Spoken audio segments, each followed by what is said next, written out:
মুখে দেওয়া মাত্রই গলে যাবে এমন একটা রেসিপি নিয়ে চলে এসেছি। এই মিষ্টিটা পছন্দ না এমন বাঙালি খুঁজে পাওয়া কিন্তু খুবই মুশকিল। এতটাই মজা হয় এই মিষ্টিটা। এই মিষ্টিটা তৈরি করা হয় সচরাচর ছানা দিয়ে, তবে আজকে আমি তৈরি করব গুঁড়া দুধ দিয়ে। আসসালামু আলাইকুম এভরিওয়ান, টেস্টি রান্না চ্যানেলে আপনাদের সবাইকে জানাই স্বাগতম। তো চলুন রেসিপি দেখে নেওয়া যাক। প্রথমেই আমি এখানে নিয়েছি ফুল ফ্যাটযুক্ত 1 কাপ পরিমাণ গুঁড়া দুধ। এরপর দিয়ে দিচ্ছি আমি এখানে হাফ চামচ পরিমাণ বেকিং পাউডার। এখানে কিন্তু কোনোভাবেই বেকিং সোডাটা ব্যবহার করা যাবে না। এরপর দিয়ে দিচ্ছি আমি এখানে 2 টেবিল চামচ পরিমাণ ঘি। ঘিটা দিয়ে খুব ভালোভাবে আমি মিশিয়ে নিচ্ছি। মেশানোর কাজটা যত ভালো হবে মিষ্টির ভেতরটা ততটাই সফট হবে। তো এরপর আমি এখানে নিয়েছি রুম টেম্পারেচারে থাকা ডিম। তো এখানে আমার মিডিয়াম সাইজের একটা ডিম ছিল, তো সেই কারণে এখানে আমি পুরো ডিমটাই দিয়ে দিয়েছি। তো কারো ক্ষেত্রে যদি ডিমের পরিমাণ বড় হয় তাহলে কিন্তু এখানে পুরোটা ডিম লাগবে না। আর ডিমের সাইজটা যদি ছোট হয়ে থাকে তাহলে সেই ক্ষেত্রে এখানে 1.5টা ডিম পরিমাণ লাগতে পারে। এই তো আমি খুব ভালোভাবে মিশিয়ে নিচ্ছি আলতোভাবে। আপনারা একটু লক্ষ্য করলে বুঝতে পারবেন যে ডোটা ঠিক কী পর্যায়ে আছে। খুব বেশি টাইট করা যাবে না, এরকম স্টিকি ভাব আসলেই বুঝতে হবে যে ডোটা পারফেক্ট আছে। তো আমি এখন এখান থেকে আমি মিষ্টিটা ঠিক যে পরিমাণ রাখতে চাচ্ছি, মানে যতটুকু বড় রাখতে চাচ্ছি সেই পরিমাণ ডো আমি এখানে নিয়ে নিচ্ছি। আপনারা চাইলে এর চেয়ে বড় বা ছোট যে কোনোভাবেই আপনারা বানিয়ে নিতে পারবেন। তো ডোটাকে আমি প্রথমে 2 হাতের মধ্যে নিয়ে এরকম একটু গোল করে তারপর লম্বাটে শেপ দিয়ে নিচ্ছি। আপনারা চাইলে ছোট বড় আপনাদের পছন্দ মতো আপনারা দিয়ে নিতে পারবেন। তো এই যে দেখুন সবগুলো মিষ্টি আমি বানিয়ে নিয়েছি। মিষ্টিগুলো দেখতে কত সুন্দর লাগছে। এখন আমি একটা ঢাকনা দিয়ে ঢেকে রেখে দিচ্ছি। তো এরপর চুলায় চলে যাচ্ছি। এখানে আমি নিয়ে নিচ্ছি 3 কাপ পরিমাণ দুধ, আর সাথে দিয়ে দিচ্ছি আমি 1 কাপ পরিমাণ পানি।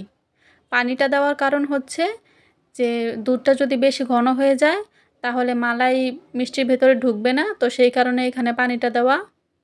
তো এরপর দিয়ে দিচ্ছি আমি 3টে এলাচ, আর দিয়ে দিলাম হাফ কাপ পরিমাণ চিনি, দিয়ে খুব ভালোভাবে মিশিয়ে নিচ্ছি। একটু নেড়েচেড়ে মিশিয়ে নিতে হবে যেন নিচের দিক দিয়ে ধরে না যায়।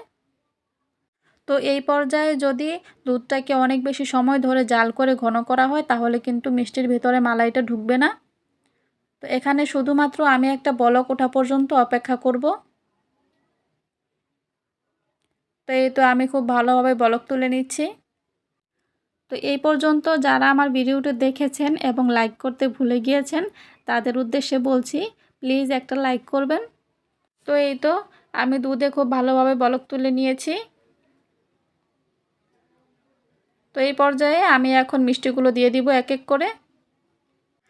মিষ্টিগুলো এতটা মজা হয়েছে খেতে, সত্যি কথা আপনারা না বানানো আগ পর্যন্ত বিশ্বাস করতে পারবেন না যে এতটা মজার হয় এই মিষ্টিগুলো খেতে।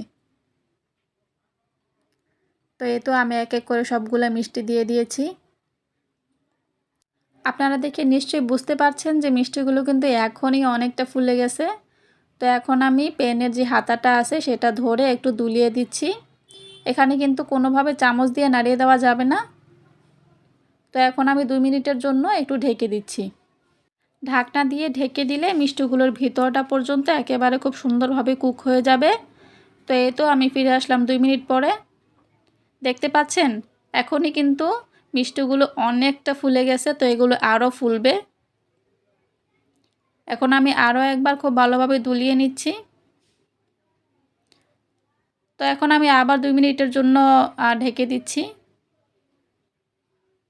এই তো দেখতে পাচ্ছেন যে এখন কিন্তু আরও অনেকটা বেশি ফুলে গেছে। তো আমি এরকমভাবে 15 থেকে 20 মিনিট পর্যন্ত আমি এরকমভাবে রান্না করব। এগুলো একটু সময় নিয়ে চুলার পাশে দাঁড়িয়ে রান্না করতে হবে। আপনাদের কারো কাছে যদি প্যানটাকে দুলিয়ে দিতে একটু অসুবিধা হয়ে থাকে তাহলে এইভাবে চামচের পিছন দিক দিয়ে একটু হালকাভাবে একটু নাড়িয়ে দিতে পারেন। সেই ক্ষেত্রে কোনো অসুবিধা হওয়ার কথা না। তো এই তো দেখতে পাচ্ছেন যে আমার দুধটা কিন্তু অনেকটা পরিমাণে কমে গিয়েছে। এখানে আমি 15 থেকে 20 মিনিটের মতো রান্না করে নিয়েছি। তো আমি চুলাটা অফ করে দিলাম। এখন আমি এভাবেই রেখে দেব, ঢাকনা দিয়ে রেখে দেব 2 থেকে 3 ঘন্টার জন্য।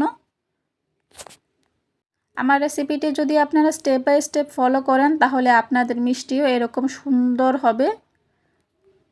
তো দেখুন প্রত্যেকটা মিষ্টি ঠিক কতটা ফুলে গেছে। আপনাদের যদি আমার ভিডিওটি ভালো লেগে থাকে তাহলে ভিডিওতে একটা লাইক এবং কমেন্টস করার রিকোয়েস্ট থাকবে, কারণ একটা লাইক এবং কমেন্টস আমাকে অনেক উৎসাহ দেয়। আরেকটা কথা, টেস্টি রান্না মানে হচ্ছেই সহজ রেসিপি। তো প্রতিদিন এরকম সহজ রেসিপি পেতে আমার চ্যানেলটিকে আপনারা সাবস্ক্রাইব করতে ভুলবেন না। তো একটা মিষ্টি আমি আপনাদের কেটে দেখিয়ে দিচ্ছি যে ভিতরটা ঠিক কতটা নরম তুলতুলে হয়েছে। তো আজকে এই পর্যন্তই।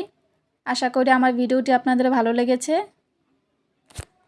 আপনারা সবাই ভালো থাকবেন, সুস্থ থাকবেন আর আমার জন্য দোয়া করবেন।